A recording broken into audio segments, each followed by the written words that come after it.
درنو لیدونکو سلامونه احترامات خدای دې وکړي چې روغ جوړ به یې. قدرمن لیدونکو د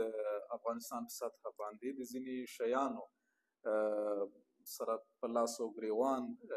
خلکو لپاره د یو حیاتي پروژې چې هغه ډیره مهمه ده د افغانستان د خلکو لپاره، د افغانانو لپاره. او ځکه ووایم چې د افغانستان په خلکو کې عموما کاروباریان او افغانان د دوه شیانو لپاره ډیره خواري کوي، چې یو د ژوندي پاتې کېدو لپاره د خوړو او نفقې پیدا کول، دوهم د مریضتیا. او دا مرضونه له ډیر وخت نه په افغانانو کې راپاتې دي، خو د تشخیص، تداوی او همدارنګه د معیار لپاره نه داسې ځای او نه هم د چا سره داسې فکر پیدا شو. په دې وروستیو کې د یو عصري روغتون لپاره د شینوارو د قوم یو ملي تجار، یو مخور شخصیت دا وعده وکړه د افغانستان د حکومت سره په یو قرارداد باندې چې هغه غوښتل د افغانستان د خلکو لپاره، د ختیځ زون لپاره، د ټول اسیا په زړه کې په اسیایي کچه باندې یو عصري روغتون جوړ کړي. دا زیری زموږ په زړه باندې هم ولګېده، د ټولو افغانانو لپاره هم ډېره مهمه خبره ده، ځکه چې دلته که د سردرد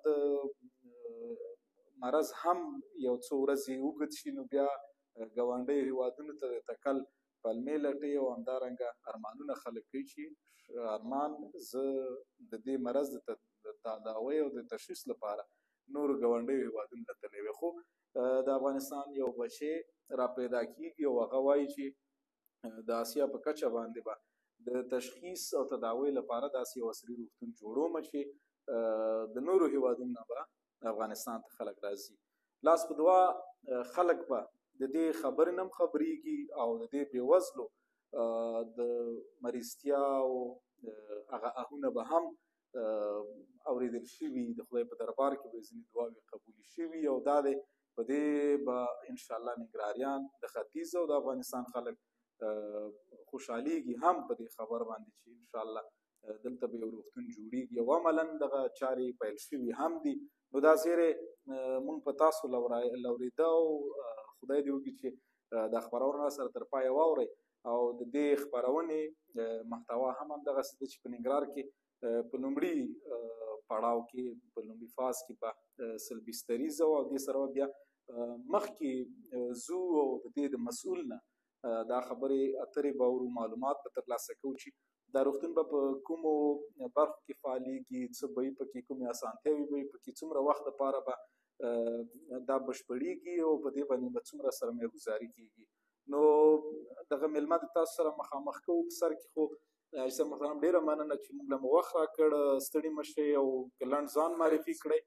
خوښ به شو. وعلیکم السلام، مننه راتګ نه خوشحاله شوم ستاسو په لیدو باندې. زما نوم حاجي هارون شینواری دی او ملي سوداګر یم. غواړم چې یو سلبستریز روغتون په اول فاز کې جوړ کړم. وروسته چې د دې لپاره موږ پلان شته دی چې تر 500 بستریز یا 500 بیډو ته دا هسپتال ورسوو. روغتون به په کومو برخو کې فعالیت کوي، په کومه کچه باندې به څه ډول به خدمات پکې عرضه کېږي؟ دا یو سلبستریز روغتون دی چې په راتلونکي کې ظرفیت به 500 بستریز ته رسوو او په دې کې چې دا به یو پرمختللی مجهز وي، په ټول په نوې ټکنالوژۍ به سمبال وي او خلک به نور اړ نه شي چې د درملنې لپاره ګاونډي هېوادونو ته لاړ شي. کومې برخې به پکې فعاله وي؟ په دې کې د زړه اعصابو درملنه به وي، ارتوپیدي به وي، لابراتوار به وي، سرطان درملنه به وي او په لابراتوار کې چې د ایکسرې، ایم آر آی، سی ټي سکین او د ناروغانو درملنې ترڅنګ د رواني، د روزنې او طبي څېړنو لپاره به هم یو غټ مرکز وي دا انشاءالله. یو خبره چې لیدونکي به مطلب باید روښانه کړم، دلته چې سرمایه ګزاري څومره ډېره وي نو هغوی وایي چې دا شی به لږ مطلب قوي د لګښت او پانګونې په هکله باندې راته ووایه چې څومره اندازه لګښت به پکې کېږي او همدارنګه څه ډول پانګونه پکې کېږي؟ دا پروژه یو خصوصي سکتور لخوا تمویلیږي، لکه موږ تمویلوو او شاوخوا 10 میلیون امریکایي ډالر پانګونه پرې به راشي او موږ باور لرو چې د خلکو روغتیا تر ټولو مهمه پانګونه ده. همدا دلیل دی چې دا روغتون به له تخنیکي بشري او فزیکي پلوه له هر اړخه به دا پیاوړی وي او منظم به وي انشاءالله. خلکو ته به هم کار پیدا شي پکې زیاتره خلکو ته بالکل دې کې چې دی په سلګونو کسانو ته به د کار زمینه برابره شي. همداسې به ډاکټرانو نه نیولې تر نرسانو پورې تخنیکي خدمات به وي او محلي اقتصاد پکې به پیاوړتیا به راشي پکې او دا به ټولو خلکو ته به یو روزګار پیدا شي انشاءالله. لکه نور وضاحت پکې ورکړو، فرض مثال دغه پروژه به څومره وخت کې بشپړه شي؟ موږ چې کوم پلان ورته جوړ کړی دی، کومه نقشه باندې کار کوو، د اول فاز چې دی دا به ډېر زر په څو میاشتو کې انشاءالله تعالی چې فعاله به کړو او خدمات به شروع کړو او وروسته نور کارونه چې دي لږ وخت به نیسي تر 2 کالو پورې او په عموم کې به په 2 کاله کې دا شفاخانه مکمل تکمیل شي او ټولې څانګې به فعاله وي. او دغه هسپتال لپاره چې تاسو کوم لستوڼي رانغاړلي دي او هوډ مو یې کړی دی، په کومه کچه باندې به یې دغه دا روغتون به انشاءالله چې د اسیا په کچه باندې وي. په هیواد کې خو په بیخي اول نمبر وي، خو په اسیا کې به هم هغه ټاپ 10 یا هغه په 10 مهمو روغتونونو کې به راځي انشاءالله. دغه په دې ته چې موږ کوم ترتیب کړی دی دا په د نوې ټکنالوژۍ باندې به سمبال وي او پرسونل ډاکټران په هره برخه کې به موږ سره یو پروفیسر وي او نور برخو کې به متخصصین ولرو. نو انشاءالله چې ډاډ درکوم چې د مریضتیا دپاره به څوک ګاونډي هېوادونو ته لاړ نه شي. ماشینالاتو په هکله باندې راته ووایي چې لابراتواري او تشخیصي ماشینالات خرید کړي مو دي، کمپنیانو سره خبر روان په دې کې خیر وسیخه پوښتنه ده وکړله. موږ په دې برخه کې ډېر فکر باندې کار هم کړی دی، اوس هم په فکر کې وو. بعضې شیانو قراردادونه کړي دي کمپنیانو سره او ځینې مشنګیري لا اخیستې هم نه دي، خو په عموم کې دا درته ویلی شم چې زموږ اراده قوي ده. هر کوم ماشینونه چې په لیبارټرۍ کې ضرورت وي د تشخیص لپاره ده به موږ ټول تکمیلوو انشاءالله. یو مسله بل هم دلته چې مطلب له سره روښانه کړو، عزیز محترم د دوا په هکله باندې چې معیار دلته نشته دی، هره کمپني راځي او په افغانستان کې دوا فروشي کوي. د دې هسپتال لپاره به دوا څنګه یو څومره تضمین موجود دی د ښې دوا لپاره؟ موږ خپل باندې څو کمپنیانو سره خبرې کړې دي. په دې کې چې یو چې موږ ورباندې فکر کړی دی د پاکستان د ګیټس کمپني دوا ده، ځکه دا دوا بهترینه دواګانو کې راځي. لکه دوی ټرانزیټ کې نور ملکونو ته ټرانزیټ کوي، ډېر هېوادونو نه دا دوی ورکوي. نو اراده هم داسې ده چې ګیټس کمپنۍ سره موږ دا قرارداد وکړو دوا دپاره. ډېره مننه. وروستیو کې کوم پیغام در سره موږ نه کومه خبره پاتې شوي؟ تاسو مننه کوم. زما پیغام دا دی چې دا روغتون ستاسو لپاره جوړېږي. د روغتیا، آرامتیا او با کیفیته ژوند لپاره موږ هیله لرو چې خلک زموږ ملاتړ وکړي، له خدماتو یې ګټه واخلي او د دې پروژې ارزښت درک کړي. ځکه دا یو ټولو د پروژه ده، دا یوازې ما پورې مربوط نه ده، ځکه دا خدمات دي او دا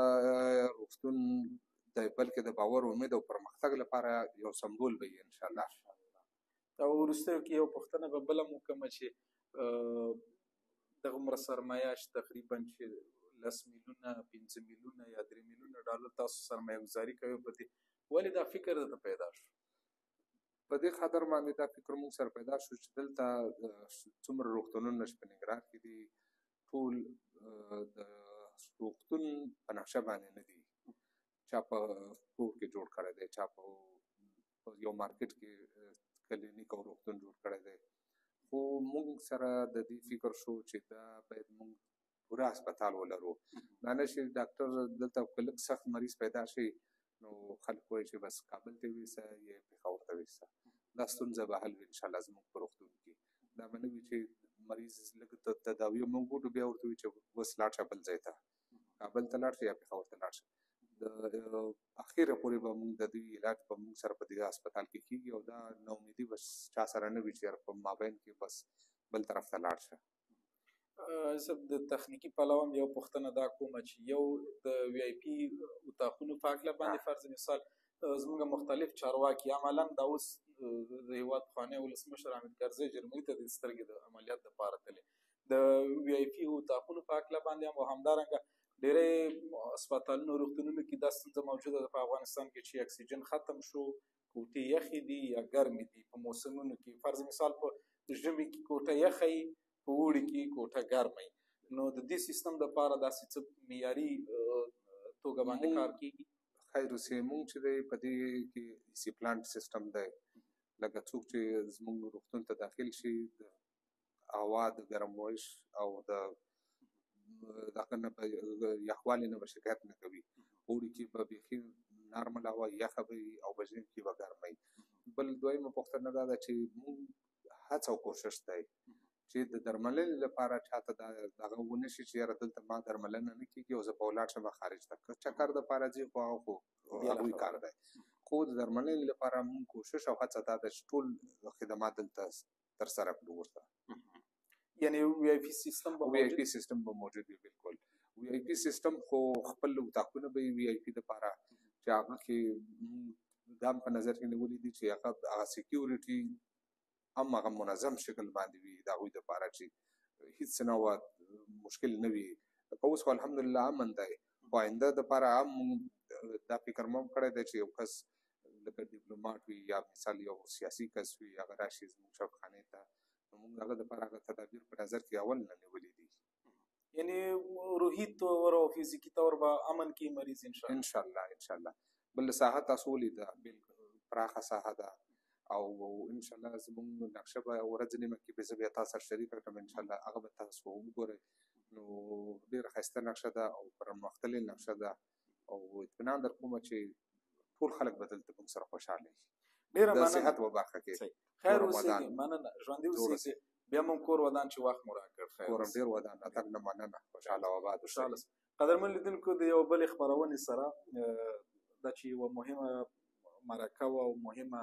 خبره وه زموږ کوشش دا دی چې د هېوادوالو لپاره د تاسو دپاره دغسې حیاتي پروژو مسؤلین او همدغسې په هېواد او په هېواد د خلکو خواخوږي راواخلو ستاسو مخ ته یې کېنوو او انشاءالله چې دا وطن به جوړېږي ټولو په دعا او په همت باندې د بیا حاضرېدو پورې موږ ته اجازت راکړئ د الله په امان ښه وخت